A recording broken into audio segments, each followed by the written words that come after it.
توہین عدالت کو واپس کرتے ہیں، یہ ٹھیک ہے کوئی ایسی بات نہیں، اس کو معافی دیتے۔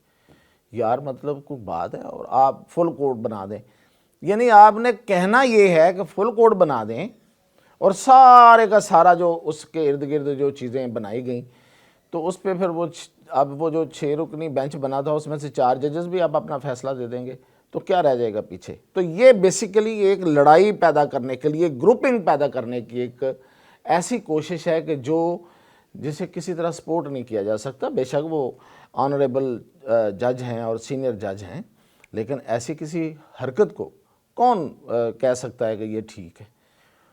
تو ویسے بھی بیلنس کوئی خراب نہیں تھا پہلے بھی سپریم کورٹ کے اندر۔ جسٹس منصور کے ساتھ کون ہے زیادہ سے زیادہ؟ جسٹس منیب ہیں، جسٹس عائشہ ہیں، شاہد وحید ہیں، عطر من اللہ جو ہیں وہ سیاسی سے آدمی ہیں، کبھی ادھر چلے جاتے ہیں کبھی ادھر چلے جاتے ہیں، تو باقی تو سارے ادھر ہی ہیں۔ اب 8 ججز اور آ رہے ہیں تو وہ بیلنس بالکل ٹھیک ہو جائے گا۔ تو یہ تو میں نے آپ کو بتانا تھا کہ جو کچھ ہوا ہے۔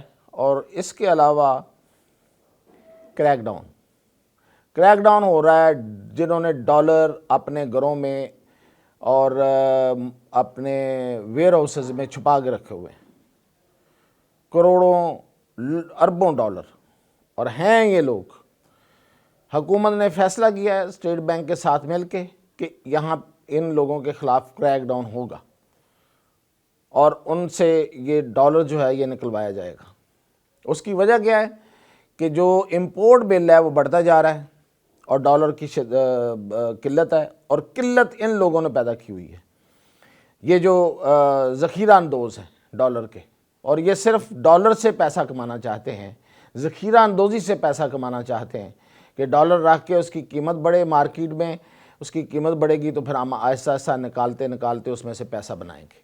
تو ان کے خلاف ایک سخت کریک ڈاؤن ہے، انٹیلیجنس بیس کریک ڈاؤن ہے۔ اور دوسرا یہ کہ آج بڑی زبردست ایک بات کی ہے، سوچنے والی بات ہے میرے اور آپ سب کے لیے، کہ یہ جتنا ملک کا بڑا سرمایہ کار اور بڑا جو تاجر اور بڑا جو انڈسٹریلسٹ جو ملک کا سب سے بڑا خیر خواہ بنتا ہے، جب کبھی ان کی اپنے آپ ان پر ہاتھ پڑتا ہے تو اس میں ان کی حالت کیا ہے؟ حالت یہ ہے، آج چیئرمین FBR نے بتایا ہے قومی اسمبلی کی ایک کمیٹی میں، جس میں یہ سارے عارف حبیب اور سارے لوگ بیٹھے ہوئے تھے، اس نے کہا کہ 10 ارب روپے، ڈالر نہیں، 10 ارب روپے کی دولت ڈکلیئر کرنے والے صرف 12 لوگ ہیں اس ملک میں، صرف 12 لوگ ہیں۔ آپ دیکھیں سڑکوں پہ کیا ریل پیل ہے، کس طرح کی بڑی بڑی گاڑیاں اور کس طرح کے ان کے بنگلے اور محل ہیں، اور جو ان کا شاہانہ طرز زندگی ہے، اور جس طرح یہ آئے دن باہر جا کے شاپنگ کرتے ہیں۔ یہاں پہ ملک میں کتنے سینکڑوں لوگ ہیں، اور ان میں سے صرف 10 لوگوں نے شو کیا ہے کہ میرے پاس 10 ارب ہے، باقی کہتے ہیں ہم فقیر ہیں، ہمارے پاس پیسے نہیں ہیں۔ یہ ان کی اخلاقیات ہے، اور یہ جب کبھی ان پہ ہاتھ پڑتا ہے تو پھر ایسی یہ اذانیں دیتے ہیں کہ دل دہلا دیتے کہ ہم ہیں اور ہم نے یہ کیا اور وہ کیا، اور ہم نہ ہوتے تو کیا ہوتا۔ یہ حالت ہے ان کی۔ اچھا جی، اب آپ کو میں بتاؤں جو سب سے بڑی خبر ہے وہ یہ ہے کہ بلوچستان اور سندھ میں آنے والے 1 سے 2 مہینوں کے اندر تبدیلی واضح ہوتی ہوئی نظر آ رہی ہے، اور وہ تبدیلی CM آفس کی تبدیلی ہے، کوئی پارٹی کی تبدیلی اس طرح سے نہیں ہے۔ ہاں بلوچستان میں ہے ایک حد تک، وہاں پہ الائنس بنے گا، لیکن سندھ میں CM چینج ہوں گے، کیونکہ اس لیے نہیں کہ مراد علی شاہ اچھا کام نہیں کر رہے۔ مراد علی شاہ ایک ڈائنامک پرسنالٹی ہے اور بڑا پڑھے لکھے آدمی ہیں اور اپروچ بہت ٹھیک ہے، لیکن کچھ ایشوز اور ہیں، اور وہ اور ایشوز جو ہیں وہ آپ سن بھی رہے ہیں، اور کچھ ایسی چیزیں ہیں جو ابھی ڈسکلوز نہیں کرنی، وقت آنے پہ کروں گا۔ اور بلوچستان میں سرفراز بگٹی ناکام ثابت ہوئے ہیں۔ بلوچستان میں جو ایشوز ہیں وہ دن بدن شدت اختیار کرتے جا رہے ہیں، اور سرفراز بگٹی کی حکومت میں، اس کی کیبنٹ میں موجود جو سردار ہیں وہ ان کی بات سننے کو تیار نہیں ہیں، اپنے وزیر اعلیٰ کی بات پہ کان نہیں دھرتے۔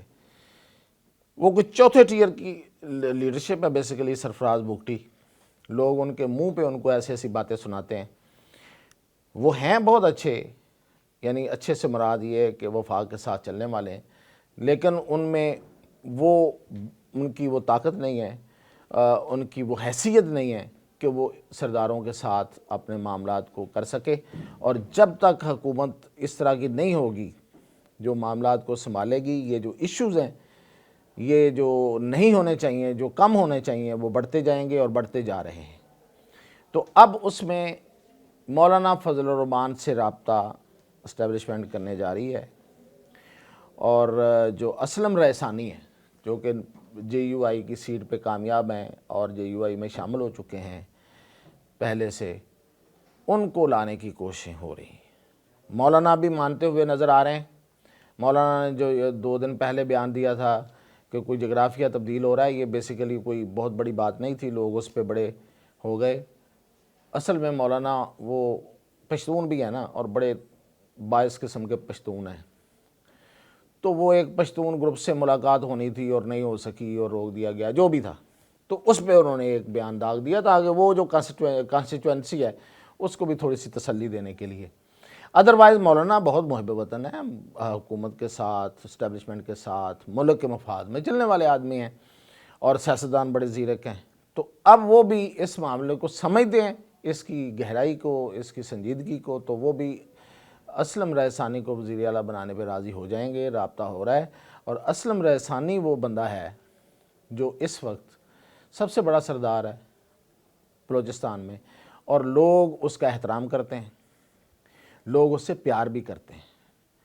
تو وہ بندہ ہے جو سب کو لے کے ساتھ چل سکتا ہے. اور یہ جو ایشوز اس وقت درپیش ہیں ملک کو، خاص طور پہ بلوچستان کو، ان کے لیے، ان کی جو ان کو بڑھنے سے، ان کی گریویٹی کو کم کرنے کے لیے، بڑھنے سے روکنے کے لیے اسلم رئیسانی کی ضرورت شدت سے ہے. تو وہ بھی 1-2 مہینوں میں یہ ہو جائے گا.